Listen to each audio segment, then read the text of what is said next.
Texto da palavra hoje é Levítico capítulo 7.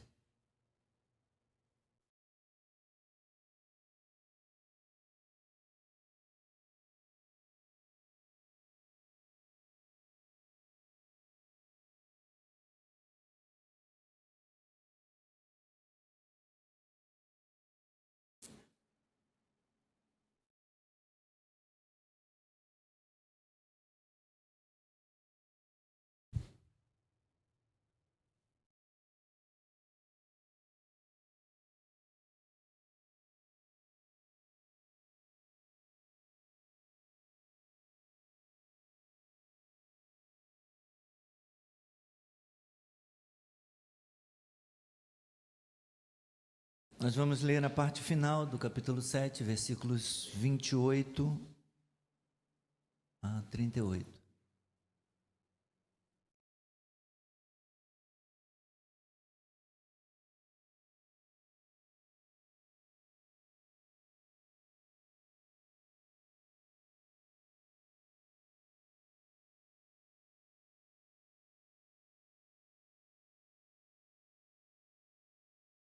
Todos encontraram o texto? Qual é o texto? Levítico 7, 28 a 38. O Senhor disse a Moisés: Fale aos filhos de Israel, dizendo: Quem oferecer ao Senhor o seu sacrifício pacífico, trará a sua oferta ao Senhor. Do seu sacrifício pacífico trará com suas próprias mãos as ofertas queimadas do Senhor. Trará a gordura do peito com o peito, para movê-lo por oferta movida diante do Senhor.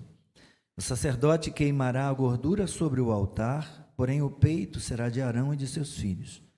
Também a coxa direita vocês deverão dar ao sacerdote como oferta tirada dos sacrifícios pacíficos que vocês oferecem. Aquele dos filhos de Arão que oferecer o sangue do sacrifício pacífico e a gordura, esse terá a coxa direita por sua porção. Porque tomei dos filhos de Israel, dos sacrifícios pacíficos, o peito que é movido e a coxa da oferta, e os dei a Arão, o sacerdote, e a seus filhos, por direito perpétuo dos filhos de Israel. Esta é a porção de Arão e a porção de seus filhos, das ofertas queimadas do Senhor, no dia em que foram apresentados para oficiarem como sacerdotes ao Senhor. Isto é o que o Senhor ordenou que os filhos de Israel dessem a eles no dia em que os ungiu. Estatuto perpétuo é, de geração em geração. Esta é a lei a respeito do holocausto, da oferta de cereais, da oferta pelo pecado, da oferta pela culpa, da consagração e do sacrifício pacífico que o Senhor ordenou a Moisés no Monte Sinai, no dia em que ordenou aos filhos de Israel que oferecessem as suas ofertas ao Senhor no deserto do Sinai. Seja abençoada a leitura da palavra. Nosso Deus e nosso Pai, mais uma vez temos o privilégio, Senhor, de, reunidos na Tua presença, abrirmos a Tua palavra, a fim de ouvir o Senhor falar. Fale-nos, Deus, e nós te ouviremos. Ordena, Senhor, e nós obedeceremos. Ensina-nos a Tua palavra. Ilumina o nosso entendimento. Reveste-me, Senhor, e use-me para a glória do Teu nome. Ó Deus, ajuda-me a ser claro. Ó Deus, e aplica de modo correto, Senhor, de modo adequado, Tua palavra à nossa vida, nessa manhã, em nome de Jesus. Podem sentar.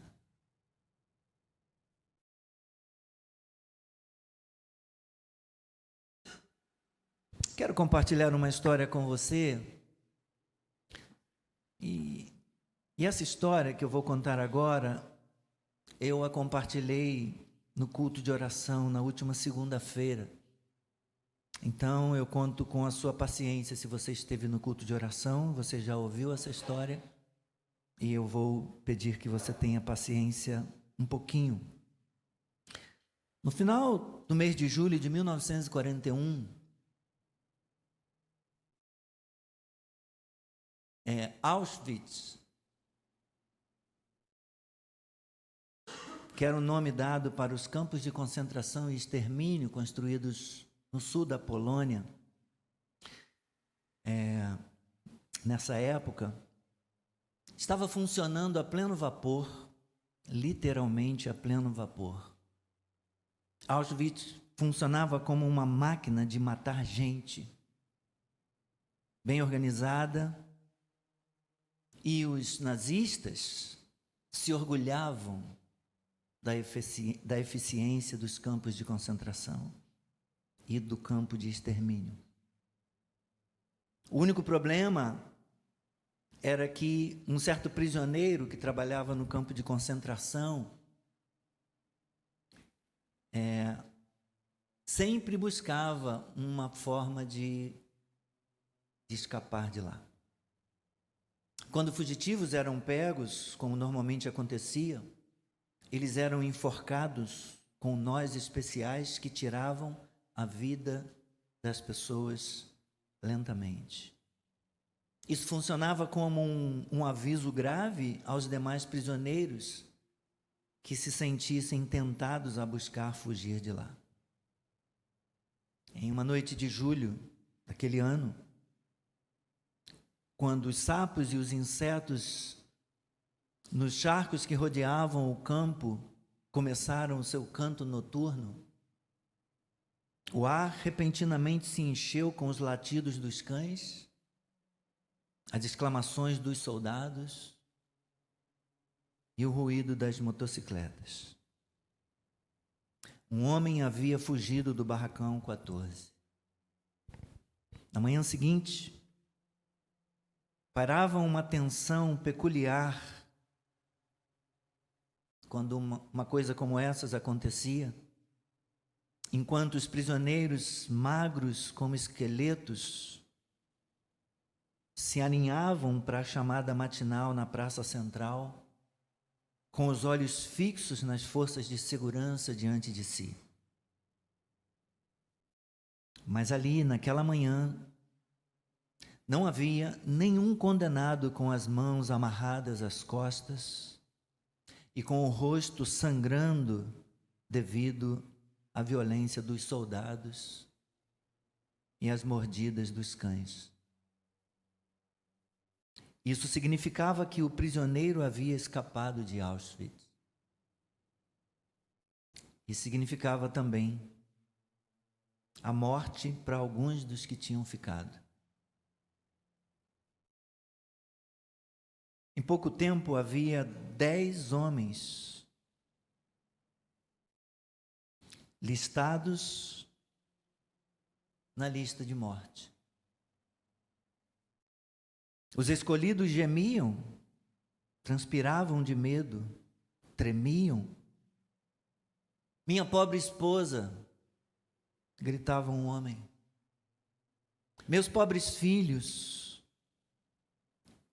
o que vai acontecer com eles? De repente, houve um tumulto nas filas. Um prisioneiro pôs-se a chamar o comandante. Os demais ficaram ofegantes, tentando identificar quem era.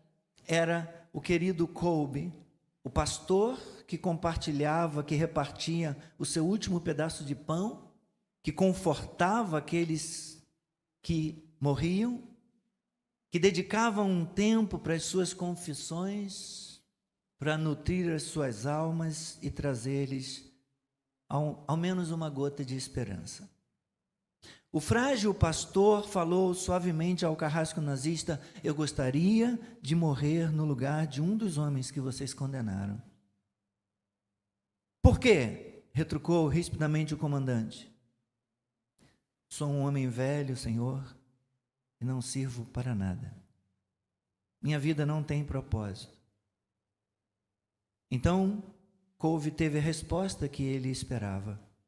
Seu desejo foi atendido. Você deseja morrer no lugar de quem? Perguntou o comandante Frist. Daquele, respondeu Kolbe, apontando para o prisioneiro que chorava, lamentando por sua esposa e filhos. O nome do Kolbe foi colocado na lista da morte.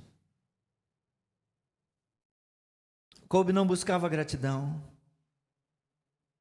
Se ele daria a vida por outra pessoa, a recompensa haveria de vir.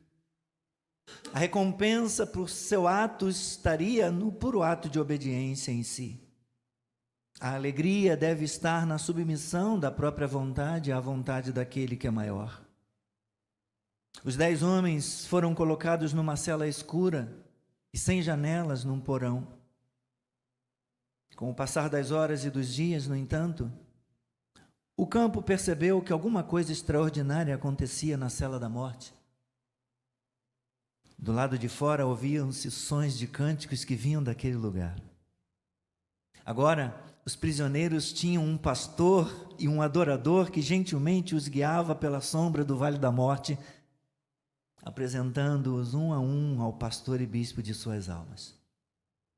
E talvez por esta razão, o Kolbe tenha sido o último a morrer daqueles 10, naquele dia. Meus irmãos, minhas irmãs, àqueles que têm olhos para ver e ouvidos para ouvir, este episódio aponta para o homem que deu a vida pelos seus amigos na cruz. Este episódio indica o único rei da história que morreu pelos seus súditos. Não existe, não há nenhum corredentor com Cristo, não há outro mediador entre Deus e os homens, além de Cristo. As Escrituras afirmam que existe um só Deus e um só mediador entre Deus e os homens, Cristo Jesus, homem que deu a si mesmo em resgate. Não por 10, nem por 100, nem por 1000, nem 10.000, que deu a sua vida em resgate por todos, embora nem todos irão se beneficiar desse resgate. Voltamos hoje ao livro de Levítico. Então eu quero ainda compartilhar alguma coisa de uma visão geral desse livro. O livro de Levítico é muitas vezes considerado o livro pelo qual Deus instrui Israel a viver uma vida santa. Anteriormente, Deus falara com o povo a partir do topo da montanha lá no Monte Sinai. Agora, com o tabernáculo erguido, a presença de Deus estava no meio do povo. Eles mantinham comunhão singular com Deus.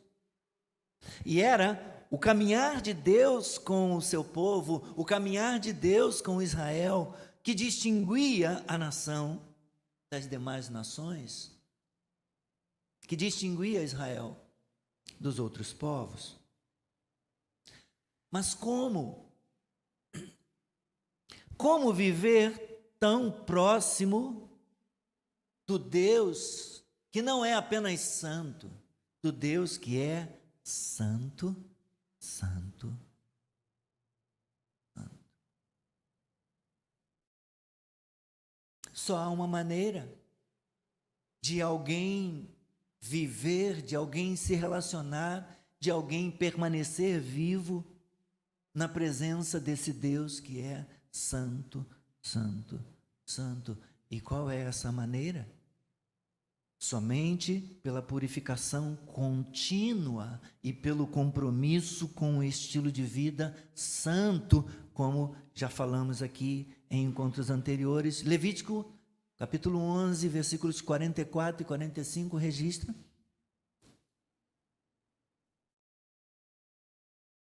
Onde Deus se identifica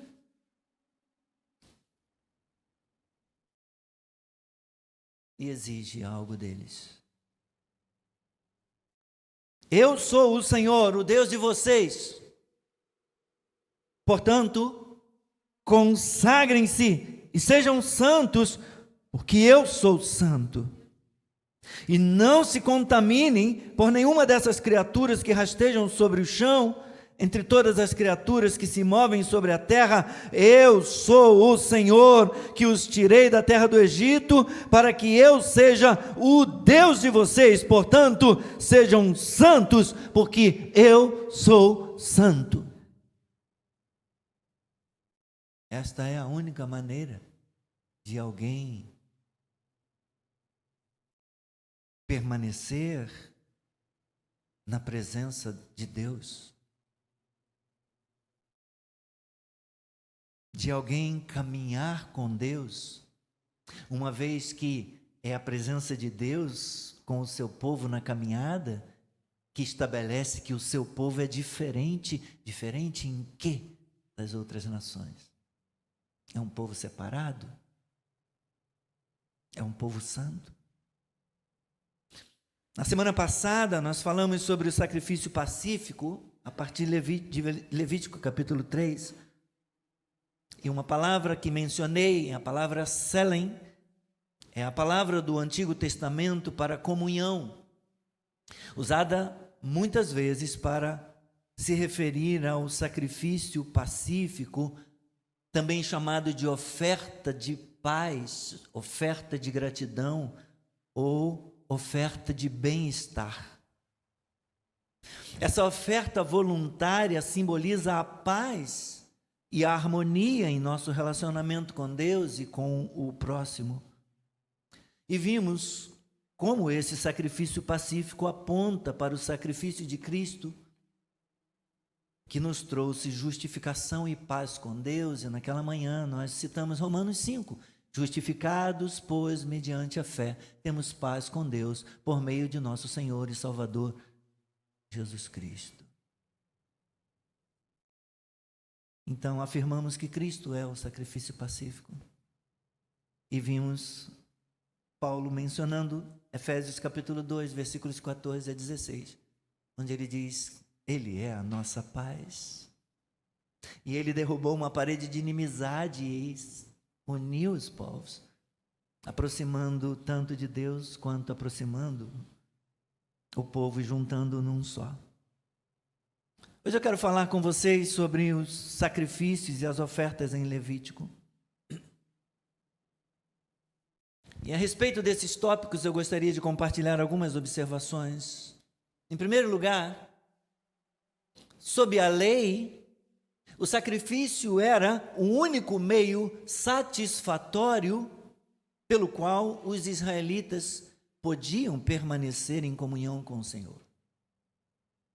Em segundo lugar, com uma possível exceção, os sacrifícios eram limitados, abrangendo somente certos tipos de pecados pessoais, basicamente pecados por ignorância, acidente, falta de cuidado e omissão, além de pecados de natureza ritual ou social. Os pecados incluídos nessa categoria podiam ser perdoados, como testificam a experiência de Davi, o Salmo 32, onde ele diz: pequei contra ti somente. O Salmo 51.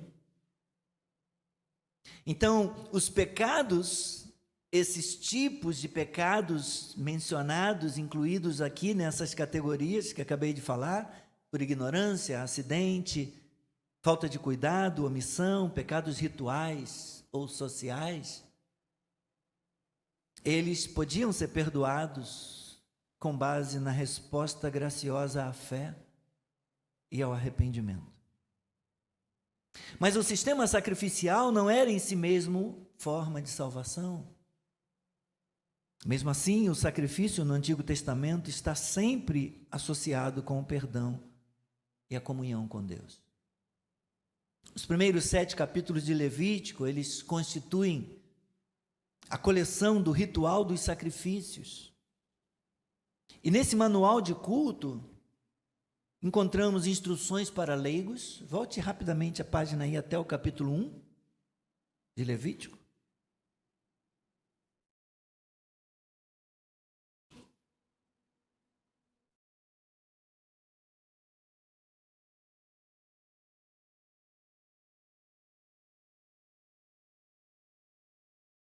Levítico capítulo 1 e versículo 1. O Senhor chamou Moisés e da tenda do encontro lhe disse: fale aos filhos de Israel e diga-lhes o seguinte: quando alguém trouxer a oferta ao Senhor, traga um animal do rebanho do gado, do rebanho de gado ou do rebanho de gado miúdo. Então o primeiro gado aí é gado grande, né? É gado de grande porte. Depois o gado miúdo, então bois, vacas. Depois o gado miúdo seria carneiros, ovelhas. Então, estas instruções aqui são primeiramente dirigidas para o povo. E elas vão de Levítico 1, versículo 1, até capítulo 6, versículo 7. E aí vai dizer assim: e o sacerdote fará expiação por essa pessoa diante do Senhor. Ela será perdoada de qualquer dessas coisas que fez e que a tornou culpada. Do capítulo 6, versículo 9, até o capítulo 7, versículo 38, então nós encontramos instruções para os sacerdotes. O Senhor disse, versículo 8, disse a Moisés: ordene a Arão e a seus filhos, dizendo. Então agora as instruções deixam de ser instruções para os filhos de Israel, para a congregação de Israel, são instruções para os sacerdotes. Ordene a Arão e a seus filhos, dizendo: esta é a lei a respeito do holocausto. Então Deus é bem claro, é bem didático, né? E ele quer que tanto o seu povo seja informado a respeito do ritual de culto, do manual de culto, das ofertas, dos sacrifícios, como fazê-lo, como não fazer, o que evitar, mas também para os sacerdotes. Então vamos conhecer melhor um pouquinho os sacrifícios. Voltemos para o nosso texto. No Antigo Testamento, era dever de todo homem oferecer sacrifícios a Deus. Mesmo o pobre, aquele que não tivesse condição econômica, que não fosse abastado, ele tinha também oportunidade de trazer os seus sacrifícios diante de Deus, nem que fosse 2 rolinhas, 2 pombos, 2 aves pequenas, mais baratinhas.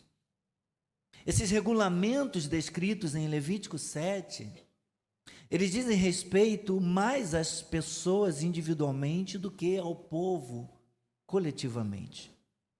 Essa passagem aqui, do versículo 28 ao 38, ela visa dar orientação geral a respeito da oferta pacífica. Deus já tinha trazido instruções, no capítulo 3, versículos 1 a 17, que nós usamos na mensagem no domingo passado. No capítulo 7, do 11 ao 21, se você observar, Deus acrescenta detalhes sobre o sacrifício pacífico, sobre as ofertas de paz aqui, do versículo 11 até o 21, a lei a respeito das ofertas pacíficas. Então, lá no capítulo 3, de 1 a 17, Deus dá os detalhes, Deus dá a determinação de modo mais amplo, de modo mais geral, mas ele depois especifica, ele acrescenta os detalhes. Então 3, 1 a 17, 7, 11 a 21, e depois aqui no final do 28 ao 38, onde são registrados pormenores a respeito da participação dos sacerdotes que não tinham sido mencionadas anteriormente. E assim sendo, os israelitas agora, eles ficam a par desta situação e eles sabem exatamente o que é envolvido nos rituais, nos sacrifícios. Então vamos olhar para o texto?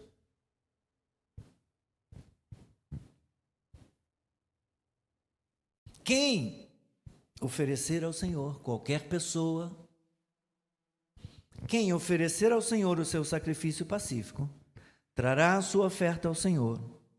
Do seu sacrifício pacífico, trará com suas próprias mãos as ofertas queimadas do Senhor. trará a gordura do peito com o peito para movê-lo por oferta movida diante do Senhor. O sacerdote queimará a gordura sobre o altar, porém o peito será de Arão e de seus filhos. Também a coxa direita vocês deverão dar ao sacerdote como oferta tirada dos sacrifícios pacíficos que vocês oferecem. Aquele dos filhos de Arão que oferecer o sangue do sacrifício pacífico e a gordura, esse terá a coxa direita por sua porção, porque tomei dos filhos de Israel dos seus sacrifícios pacíficos, o peito que é movido e a coxa da oferta os dei a Arão.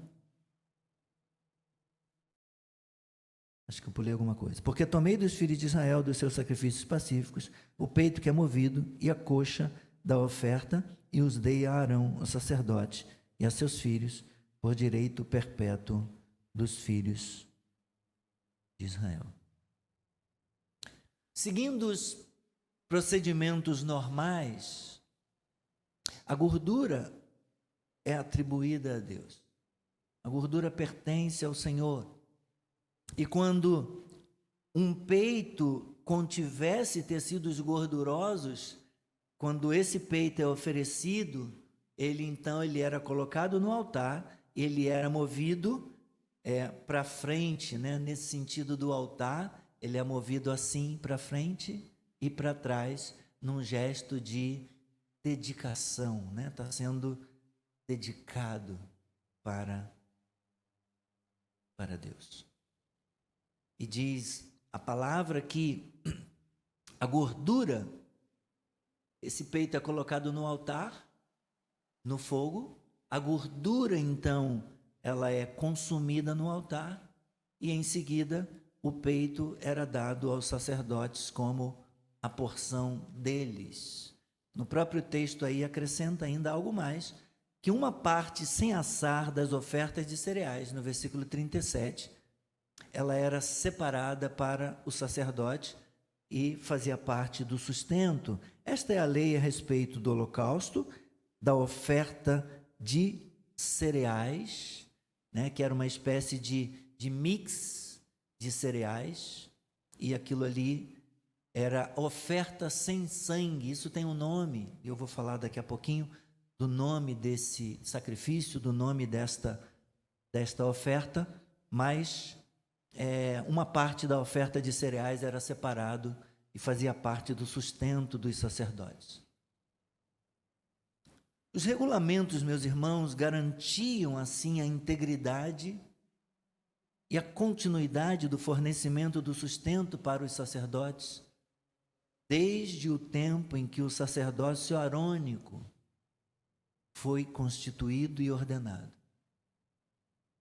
O que deixa claro que, mesmo que uma pessoa esteja dedicada a atividades sagradas, como ministrar na presença de Deus, cuidar das coisas de Deus, ainda assim, essa pessoa é considerada um trabalhador.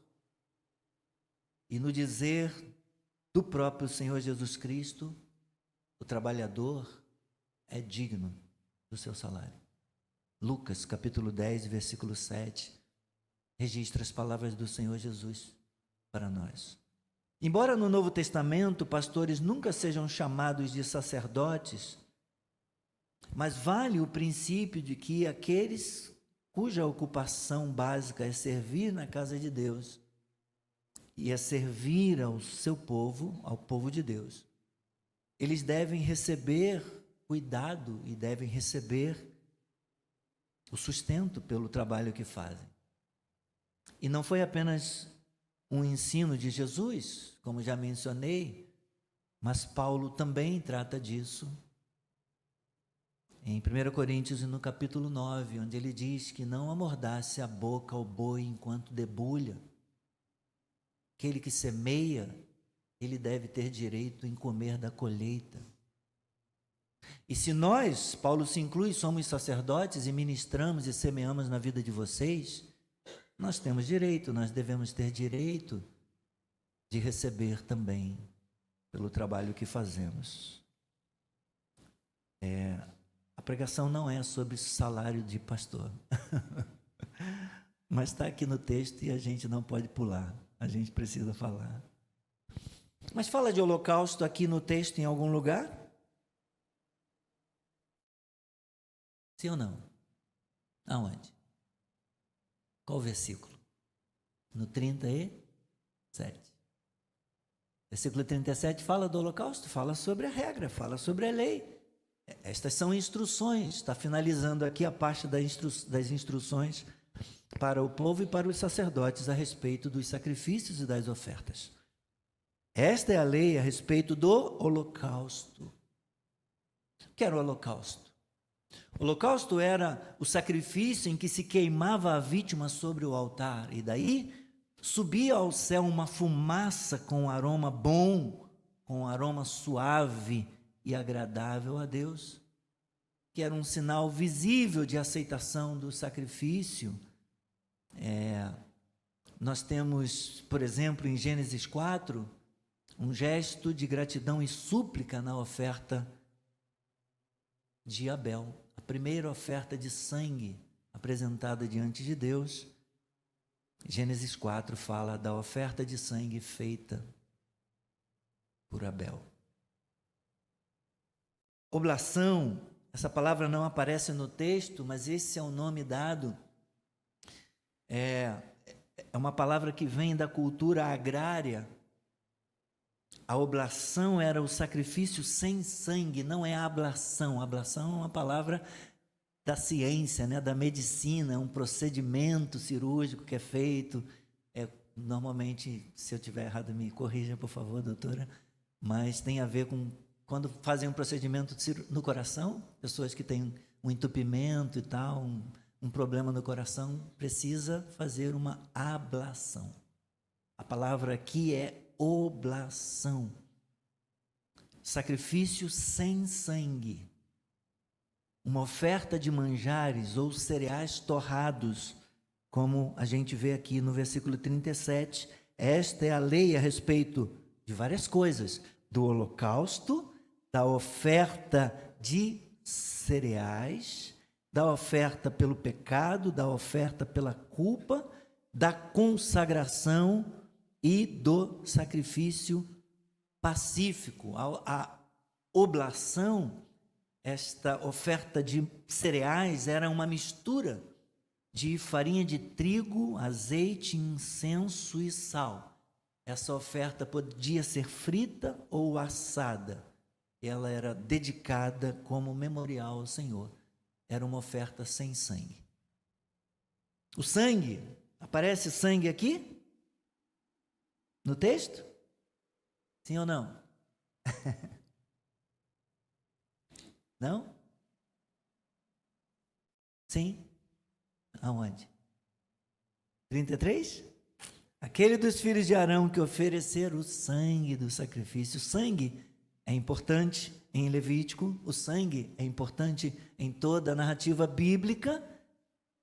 Centro do sacrifício, o sangue representava a vida, a força e o vigor. Daí a importância da expressão presente nos livros de Levítico e de Hebreus: sem derramamento de sangue não há remissão.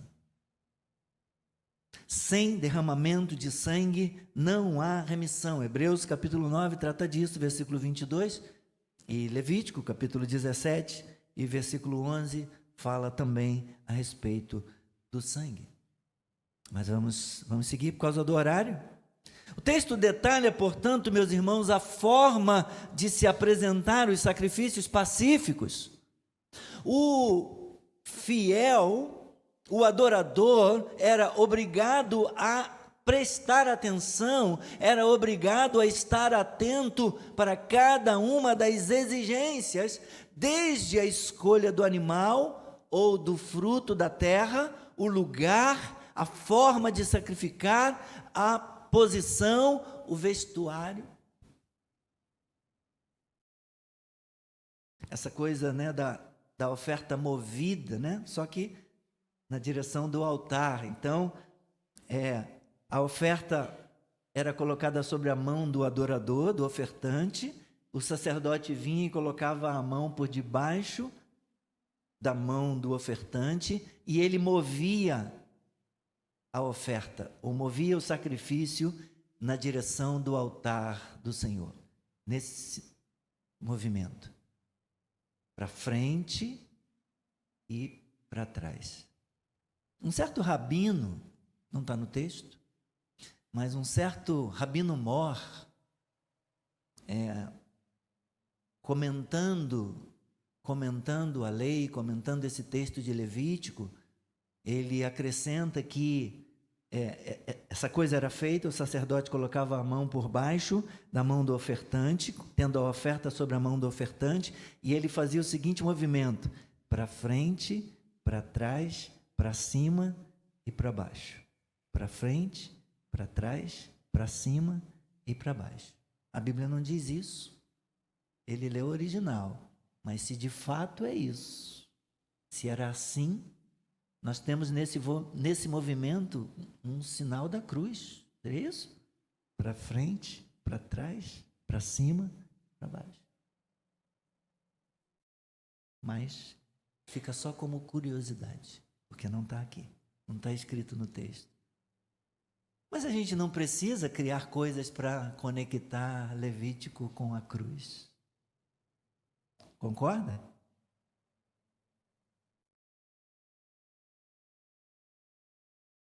Mas eu vou repetir isso.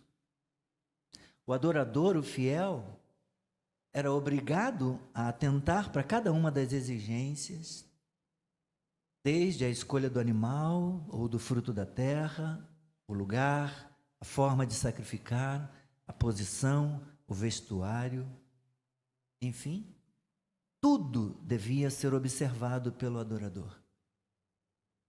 Não importava apenas o cumprimento das normas, importava também a disposição do coração, a disposição interior, pois Deus conhecia as intenções do coração do adorador. E somente dessa forma o sacrifício cumpria o seu objetivo expiatório de resgatar a comunhão do homem com o seu Deus. Bom, mas vamos falar um pouquinho do significado dos sacrifícios. Na antiga aliança, e eu vou ser breve, tá? Não vou demorar muito não. Na antiga aliança, o animal ou fruto da terra representava ou substituía o adorador ou o pecador diante do altar. A oferta queimada ou o holocausto era o sacrifício básico que proporcionava a expiação e tratava da culpa do pecado. O Novo Testamento apresenta a morte de Jesus Cristo como esse sacrifício, como esse holocausto, uma interpretação que remonta ao próprio Cristo. Como diz as palavras registradas por Marcos, no capítulo 10, versículo 45, pois o próprio Filho do Homem não veio para ser servido, mas para servir e fazer o quê? E dar a sua vida em resgate por muitos. Paulo, escrevendo aos Efésios, no capítulo 5, no versículo 2, nos diz que Cristo nos amou e se entregou por nós como oferta e sacrifício de aroma agradável a Deus. Na nova aliança, meus irmãos, não há mais lugar para os sacrifícios de sangue. Jesus Cristo, o Filho de Deus, vestiu-se da nossa frágil humanidade e entregou-se por nós na cruz. Ele é o Cordeiro de Deus que tira o pecado do mundo. Ele é o Cordeiro perfeito. Ele é o Cordeiro puro, imaculado, inocente. Ele é a oferta definitiva. Ele é o sacrifício último. O único caminho possível para Deus. Não há outra forma, não há outra maneira, não há outro sacrifício, não há outro caminho, não há outro mediador. O autor da carta aos Hebreus, ele enfatiza que a morte sacrificial de Jesus Cristo, ela aconteceu uma única vez por todos. E desse modo, se coloca tanto como cumprimento dos repetidos sacrifícios diários do Antigo Testamento, como se coloca também em contraste com tais sacrifícios. A morte de Cristo é superior, e aqueles sacrifícios de Levíticos apenas apontavam para a morte do nosso Senhor. Por favor, abra Hebreus capítulo 10 para a nossa leitura.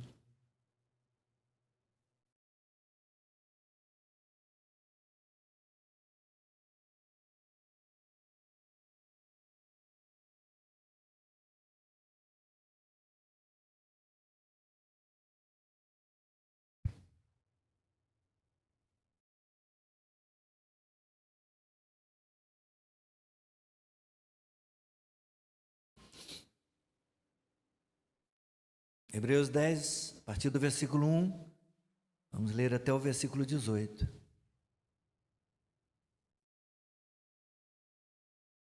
Ora, visto que a lei é apenas uma sombra dos bens vindouros, não a imagem real das coisas, nunca consegue aperfeiçoar aqueles que se aproximam de Deus com os mesmos sacrifícios que, ano após ano, continuamente eles oferecem. Se isto fosse possível, será que os sacrifícios não teriam deixado de ser oferecidos? Porque os que prestam culto, tendo sido purificados uma vez por todas, não mais teriam consciência de pecados. Entretanto, nesses sacrifícios ocorre recordação de pecados todos os anos. O que ele está dizendo? Que a lei, ela servia para lembrar, você tem pecado.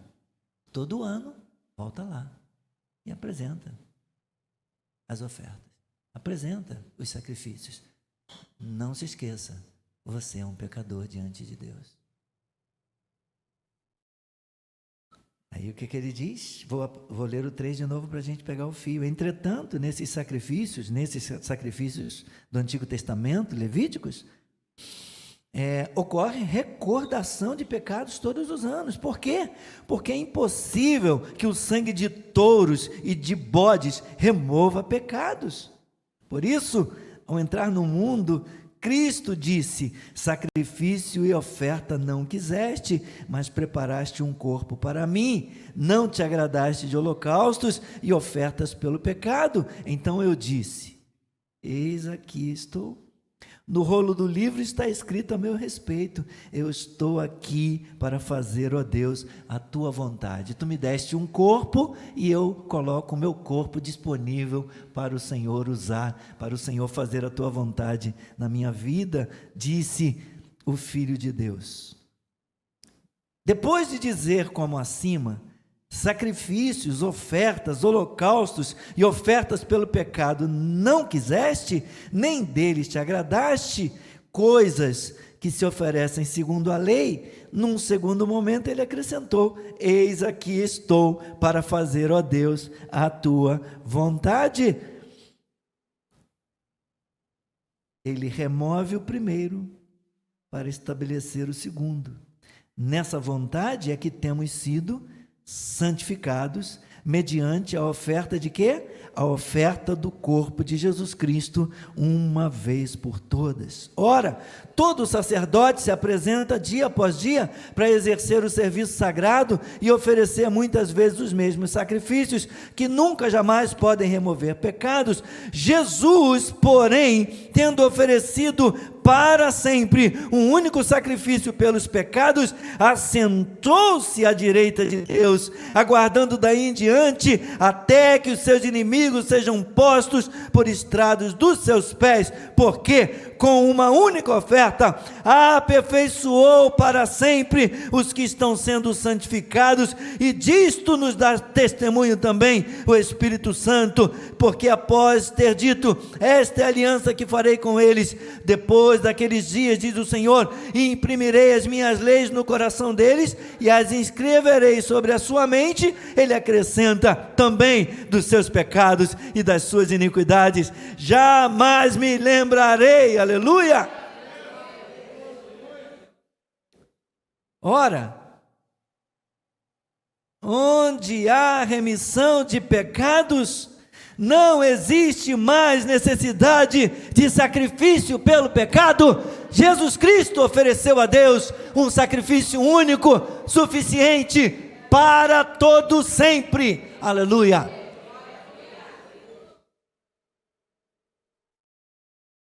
E ele continua para falar sobre o acesso à presença de Deus. Portanto, meus irmãos, tenham coragem, tenham ousadia, tenham intrepidez para entrar no santuário pelo sangue de Jesus, pelo novo e vivo caminho que Ele abriu, que Ele nos abriu por meio do véu, isto é, pela sua carne. E tendo um grande sacerdote sobre a casa de Deus, aproximemo-nos com um coração sincero, em plena certeza de fé, tendo o coração purificado de má consciência e o corpo lavado com água pura. Guardemos firme a confissão da esperança, sem vacilar, pois quem fez a promessa é fiel. Glória ao nome do Senhor.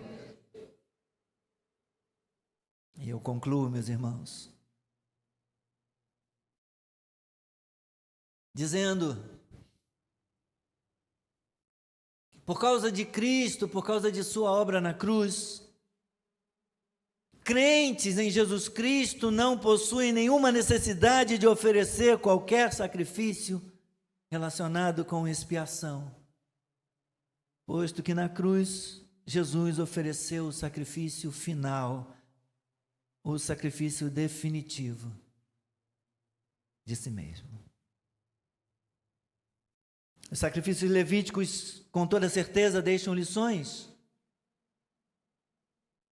Deixam lições para mim, para você, para nós que somos adoradores, servos dele. E eu quero resumir rapidamente alguns. Deus não quer mais sacrifícios de sangue ou holocaustos. Quantos se lembram do salmo que nós lemos? Salmo 51, e quem se lembra o que dizem os versículos 16 e 17? Vocês lembram? Lembram sim. Sacrifícios agradáveis a Deus, no 17, mas eu estou botando o 16 também. Deus não se agrada com... É 51.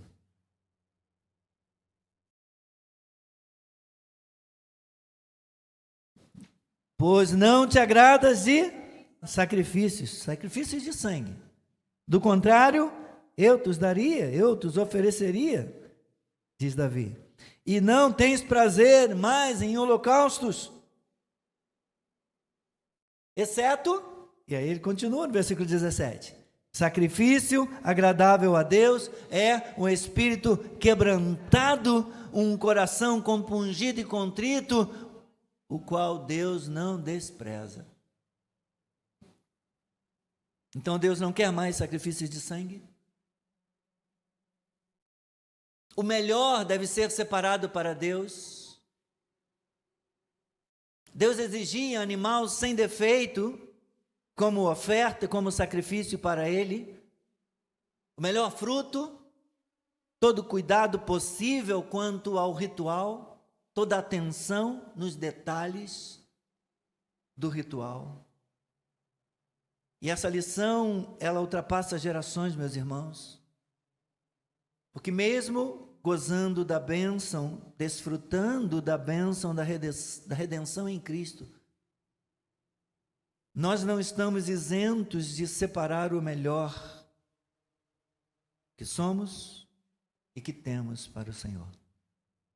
Talentos, dons, recursos, tempo, tudo pertence a Deus e deve ser colocado no seu altar, não para se obter graça, mas em reconhecimento por sua maravilhosa graça recebida dele. Nós devemos nos oferecer como sacrifícios vivos a Deus, através de uma vida santa, uma vida separada. Isso não mudou. Deus ainda se agrada de uma vida consagrada, de uma vida vivida em retidão na presença dele. Paulo destaca a atitude dos crentes da Macedônia. Se você gosta de anotar, 2 Coríntios 8:5. E também o Salmo 50, versículos 14 e 23. Quanto aos crentes da Macedônia, Paulo disse que eles deram-se a si mesmos, primeiro ao Senhor, e depois fizeram a sua contribuição para o reino, para a obra. Antes de ofertar uma oferta financeira, monetária, eles deram-se a si mesmos. Eles consagraram a vida deles para Deus. E no Salmo de número 50, versículos 14, ele diz: oferece a Deus sacrifício de ações de graças e cumpre os seus votos para com o Altíssimo. E no 23, aquele que me oferece sacrifício de ações de graças, esse me glorificará. Então, nós devemos nos oferecer como sacrifícios vivos a Deus. A gente já mencionou na semana passada Romanos, capítulo 12, versículos 1 e 2. E finalmente, lembremos-nos de que o sangue de Jesus nos purifica de todo pecado. Os benefícios do sacrifício de Cristo se estendem a todos aqueles que creem e que são santificados pelo Espírito Santo. Quantos creem em Jesus e você está aqui nessa manhã? Quantos estão sendo santificados pelo Espírito Santo? Aleluia! Louvado seja o Senhor. Entreguemos o nosso melhor para Deus, meus irmãos, mediante Cristo. É um louvor que diz: o meu melhor quero te dar, me derramar aos teus pés, ser tua imagem e semelhança, é o desejo do meu coração. Se o meu corpo errar o caminho, meu coração clamará por ti. Abraça-me com tua misericórdia, vem me envolver. Tua face eu quero ver, quero vestir as roupas da santidade e mergulhar no Santo dos Santos. Tenho sede de Deus, quero conhecer, quero exalar mais de Deus.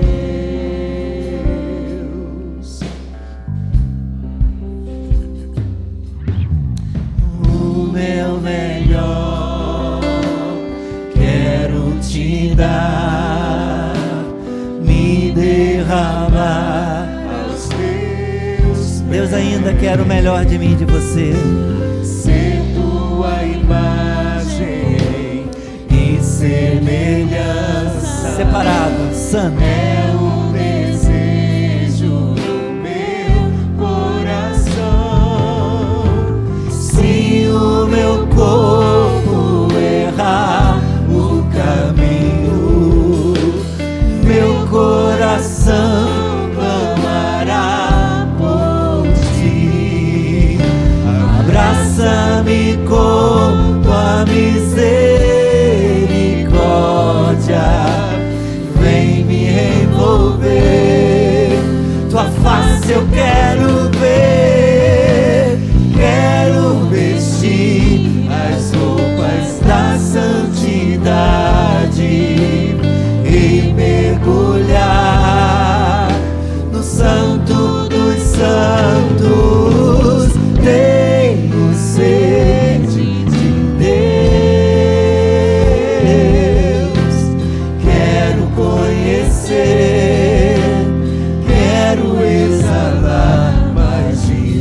conhecer, quero exalar mais de Deus. Mais uma vez, como uma oração. Quero conhecer, quero exalar mais de Deus.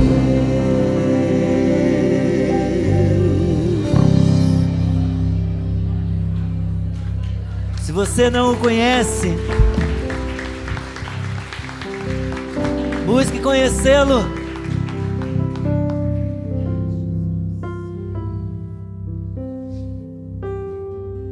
Busque conhecê-lo.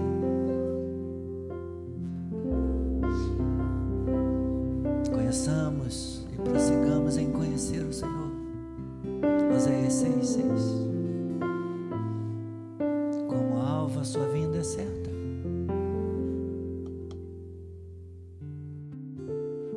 Sigamos, meus irmãos, nos esforçando, sendo diligentes em guardar o nosso coração, nossos olhos, nossos ouvidos, nossa boca, porque pecamos com a boca também.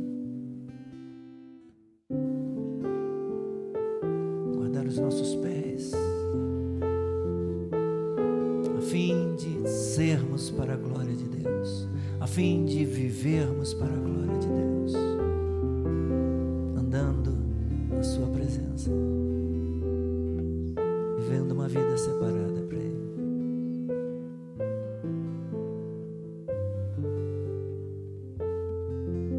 Esta não é uma mensagem sobre dízimos e ofertas. É uma mensagem sobre a vida. Não só dízimos e ofertas, a vida consagrada para Deus. A vida toda. A vida toda.